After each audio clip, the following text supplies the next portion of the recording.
পরশু থেকে অঝোরে বৃষ্টি পড়ছে, থামার নামই নেই। এত তুমুল বৃষ্টি দেখে আমার মনটা খুব দুঃখে ভরে গেছে যে না, একটু রোদ না উঠলে আমার একটুও ভালো লাগে না। কিন্তু ওদিকে আবার শুনছি আমার হাজব্যান্ড আমার মাকে লুকিয়ে লুকিয়ে ফোন করে জিজ্ঞেস করছে যে মা, ডালের বড়া কি করে বানায় গো? তোমার মেয়েকে তো বলাই যাবে না, ও শুনলেই রেগে উঠবে, নিজে ভাজা পোড়া খায় না বলে আমাকেও খেতে দেবে না, কিন্তু এইরকম ওয়েদারে আমার খুব খেতে ইচ্ছা করছে।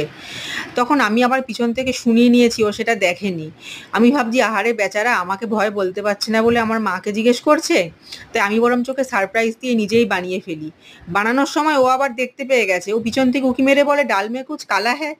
তুমি নিজের থেকে আমার জন্য ডালের বড়া বানাচ্ছ, কি ব্যাপার? আমি বললাম যে না না, তুমি যে মাকে জিজ্ঞেস করছিলে ফোন করে, আমি সেটা শুনতে পেয়ে গেছি, তাই বানিয়ে দিচ্ছি একটুখানি।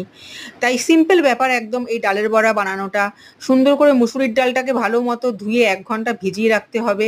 তারপরে মিক্সিতে দিয়ে একটু আধা ভাঙা পেস্ট করতে হবে। একদম মিহি পেস্ট করা যাবে না, কারণ বড়াটা খাওয়ার সময় মুখে কয়েক টুকরো ডাল পড়লে আমার বেশ ভালো লাগে। সেই মতো একদম সিম্পল।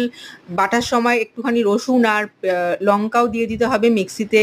তারপরে পেঁয়াজ বেশি করে কুচি করে, নুন, হলুদ, কালো জিরে দিয়ে ভালো মতো ব্যাটারটাকে বানিয়ে একদম আঁট আঁট রাখতে হবে, যেন একটুও জলে না থাকে। ছাঁকা তেলে ভাজতে হবে।